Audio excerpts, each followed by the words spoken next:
High বন্ধুরা, তোমরা কেমন আছো? আশা করি সবাই খুবই ভালো হয়েছো। তো আজকে আরেকটা ব্লগ নিয়ে চলে এসেছি তোমাদের কাছে। আজকে দোল পূর্ণিমা, তো দোল পূর্ণিমাতে সকালবেলা তোমার আয়োজনটা হয়নি, তো লেগেছিল সকালের দিকেই। তো সন্ধ্যার দিকে তোমার আমার শাশুড়ি উনি দিচ্ছেন ঠাকুরের কাছে তোমার সত্যনারায়ণ।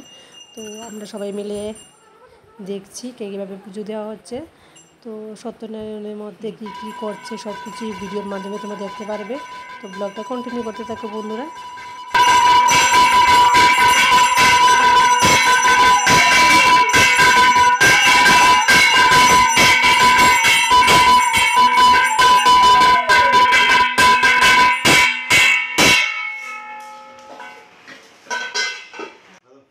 তো শ্বশুরবাড়িতে তো আমরা থাকি না, তো অনেক বছর পর এরকমভাবে সত্যনারায়ণ দেওয়া হচ্ছে। তো আমার শাশুড়ি বললেন যে তোমরা কোনোদিনই থাকো না, তো এবার ছিলে তো পুজোটা হয়ে যাক, কারণ আমরা সবাই যার যার কাজে বাইরে বাইরে থাকি। তো আমরা থাকি সাথে তোমরা আগেই জানো। তো উনি আজকে পুজোটা আয়োজন করেছেন, আর আমি তোমার চিকুকে রেখেছিলাম, তো আমি পুজোটা দিতে পারিনি। তো আমি একটু কাজেও ছিলাম, বিজি ছিলাম। তো আমার শাশুড়ি মাই দিয়েছেন পুজোটা। খুব সুন্দরভাবেই হয়েছে পুজো।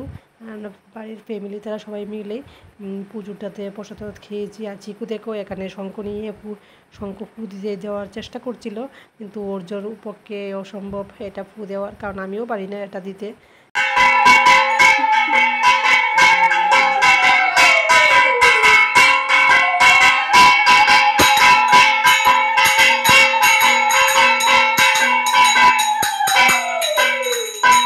তো পুজো শেষ, তো এখন পুজো শেষ, তো সবাই এসে গেছে প্রসাদ খেতে। তো ফ্যামিলির যারা যারা ছিল তারা সবাই এসে গেছে। তো আমরা এখন প্রসাদ খাবো। তো প্রসাদের সিন্নিটা মাখা হয়নি, তো সিন্নিটা এখন মেখে নেবে। আর এখানে আছে তোমার ফল প্রসারি। তো খুব সুন্দরভাবে পুজোটা দিয়েছেন উনি। তো এখন আমরা সবাই মিলে প্রসাদ খাবো। চিকুও তোমার প্রসাদ খাওয়ার জন্য ব্যস্ত হয়ে আছে। তো বন্ধুরা, তোমরা কে কোথায় থেকে দেখছো?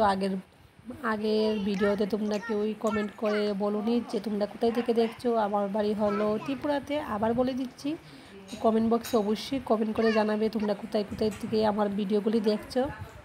তাহলে আমিও জানতে পারবো যে তোমরা কোথায় কোথায় থেকে ভিডিও আমারগুলি দেখছো। তো এখন আমরা প্রসাদ খেয়ে নিচ্ছি। তো আমার ননদের হাজব্যান্ড, তারপর আর অনেকজনই আছে। তো তোমরা ব্লগটা কন্টিনিউ করতে থাকো। কালকে তোমার হোলি, তো আজকে হোলির দিন আমরা কী করলাম দেখো। আমি চিকুকে নিয়ে সবাই যারা বড় সদস্যরা আছে তাদেরকে হোলি দেওয়ার জন্য চিকুকে হোলি নিয়ে চিকুর পিসার কাছে নিয়ে গেলাম।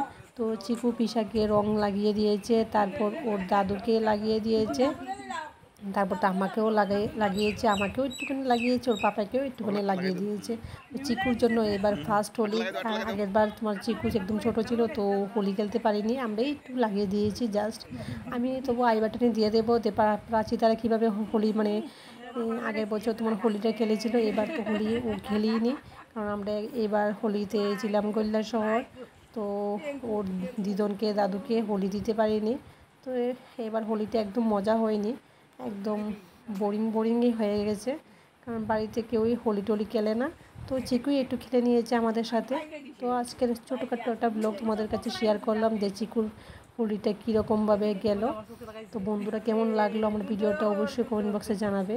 ভালো লাগলে লাইক কমেন্ট ও শেয়ার দিয়ে পাশে থাকবে। ছোটো বেবিকেও আমার শাশুড়ি একটু হোলির একটু ফুটো দিয়ে দিয়েছে, কারণ ও তো একদম ছোটো, তো ওকে দিয়েছে, ও খুব খুশি হয়েছে।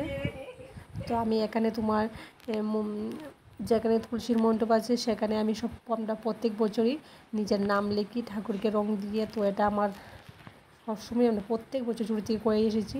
তো এটাও তোমাদের সাথে শেয়ার করলাম। তো আজকের ভিডিওটা এখানে শেষ করছি। Tata, bye bye.